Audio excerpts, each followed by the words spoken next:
Welcome back. I'm Charles Lewis, the Austin area realtor who brings you topics and discussions that will help you make better decisions when you buy, sell, or invest in real estate. Today I'm with my friend and fellow Keller Williams agent, Ken Manceaux. Ken, thanks for being with us today. You're welcome, Charles. Hey, everybody.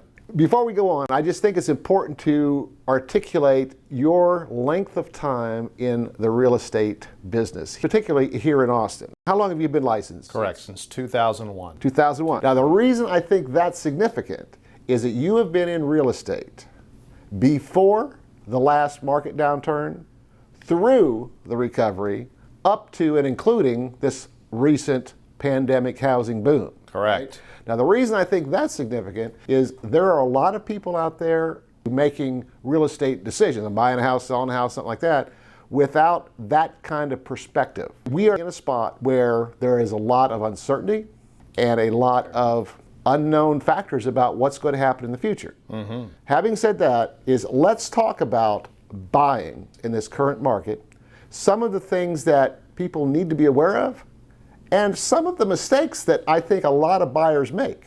I know you had mentioned that you have a lot of buyers that are anticipating prices coming down, interest rates coming down. I had a buyer tell me the other day, we're just going to wait and watch the market drop until we find the price we like. Now, I wonder where they're getting that kind of expectation. You wonder where they're... And you can see what's causing them to think that way. Well, it's like every single person that has a YouTube channel regarding real estate, every single major news publication has been talking about a housing crash for at least the last year. You know, it may not be true because real estate's so localized and so micro. There's no such thing as a national real estate market. Right.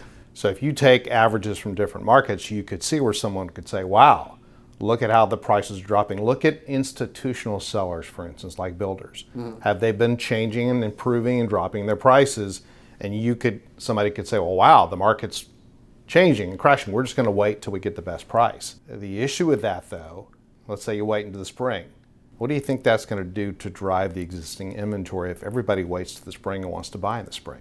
You got to repeat what happened a year ago. We could be. I'm not saying it would, but you could see where that, and if I'm talking to buyers now, I'm saying, tell me, who do you think's actually selling their home right now in the market? Who has their home up for sale right now? A person that truly wants to sell. So for buyers, I say, you may want to, how about you educate yourself? How about I point you to some really good articles, and then how about we go look at the market itself, and I can show you that it's really hard to time the market. What if you find a house you really like and you're going to wait around? You may not have that home available in the spring. That's a valid point. I mean, absolutely. Because I know that's one thing I've talked about in previous videos is motivated sellers in this current market are reducing their list price in order to sell the house. Accurate. That's so true. They have a purpose because their goal is to either get somewhere, relocate. Exactly. I saw a couple of statistics about sellers in Texas in 2022. 16% were relocating. 20% they just wanted to live in a different place. 11% was because of divorce or life circumstances.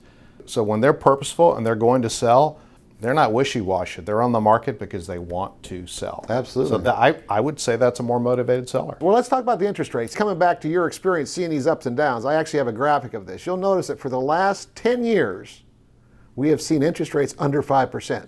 Yes. Now, they dropped dramatically low during the pandemic, and with this recent adjustment this year, we're up around 7.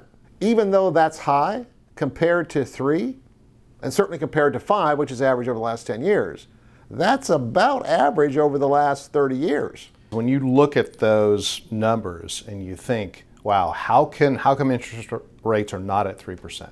Well, the government is changing and affecting that rate. Our economy's recovering from COVID. Jobs and the economy's really getting after it, doing well, and the rates are still artificially kept low. So when you have that situation, you can't sustain that. No wonder it drove the economy to where there was a frenzy for buying homes. It was an artificial rate. I actually think the best thing buyers can do, educate themselves on the market right now. Talk to lenders, get connected with realtors like yourself. Educate yourself on what available tools are there right now for them to start getting ready and prepared to buy a home. Do that more so now. Shop around, educate themselves on some of the mortgage products out there. In addition to that, the incentives that are sometimes offered. Builders are offering promotional interest rates. Yes, they are. And you have things like that 2-1 buy down. We can actually keep the rate low for the first 2 years. Yes. And that's paid by the seller. By the seller. I'm seeing resale sellers do the same thing. Regular Exactly. mom and pop sellers in Austin, Texas, or wherever, they're offering those incentives versus lowering the price. They're giving that incentive to the buyer to help the buyer. So if they want to control their destiny, start educating themselves on the loan process now. Get connected. Talk with an amazing agent like yourself. Talk to a lender. Do that first, and that will help them kind of make sense of this market. And then go out and look at the market now currently. Do your own homework. Try not to listen to what you're hearing people talk about. The fact of it is, if you find a house you like, it really doesn't matter, truly. That's right. If it's a bad market, good market, high interest rate, low interest rate, especially if you're buying that for the long term. If you're a person who, let's say, because in Texas last year, 40% of folks that bought were renters prior to. They're getting into the homeowner game. That's a big number. So if you're coming from a rental and you want to get home ownership numbers have since 2016 have increased, and rental folks have been flat. I think you may have done video too where the residual income or wealth of a renter versus somebody who owns a house is drastically different. Oh, it's huge. So I think we're going to see that again in 2023. There are a large number of folks renting, and they're going to want to get into this market. They could do themselves justice by educating themselves, learn about the rates now, and understand that, and go out and start looking. And you can't time the markets. It's impossible. Because the houses they're thinking are going to be there in 2023, they may not. If you make decisions based on assumptions, that's not nearly as effective if you make decisions based on actual information. So in other words, is if you get with the mortgage person and you understand what's actually available, that's going to be a lot more powerful than just assuming that you can or can't do certain things. You can't assume, because now if prices are adjusting, and I think we're going through an adjustment period. Absolutely.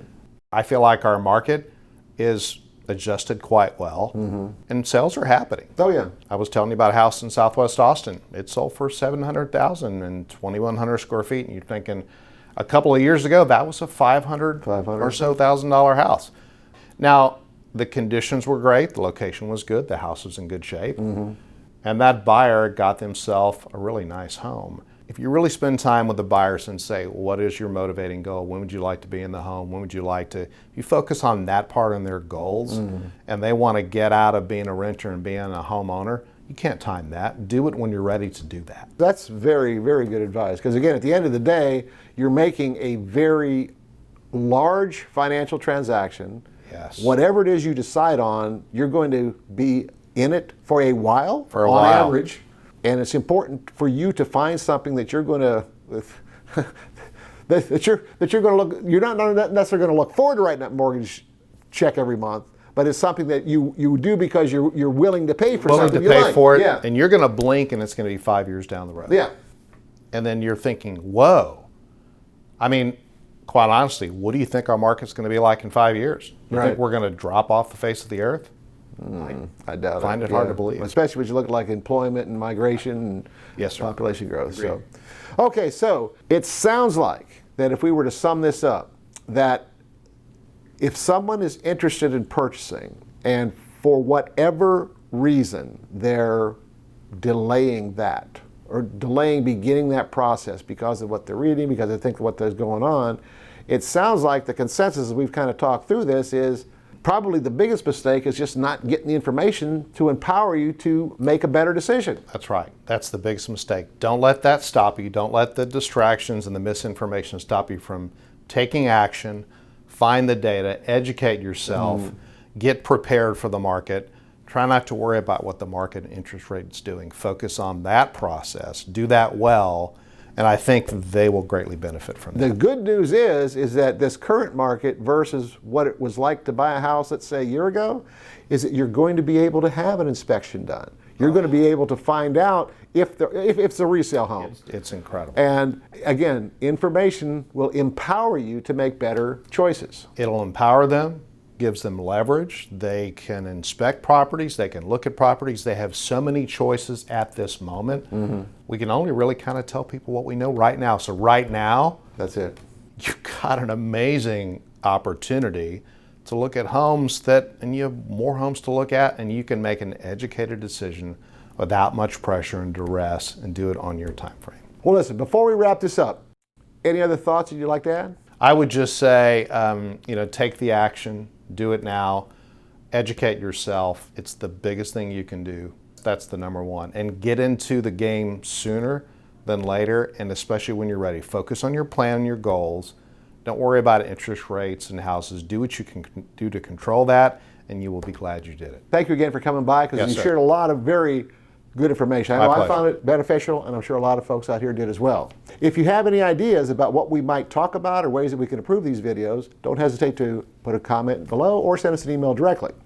All of our contact information is in the video description. Feel free to reach out to us. Once again, thanks for coming by, Ken. My pleasure, and Charles. Let's make your real estate dreams come true.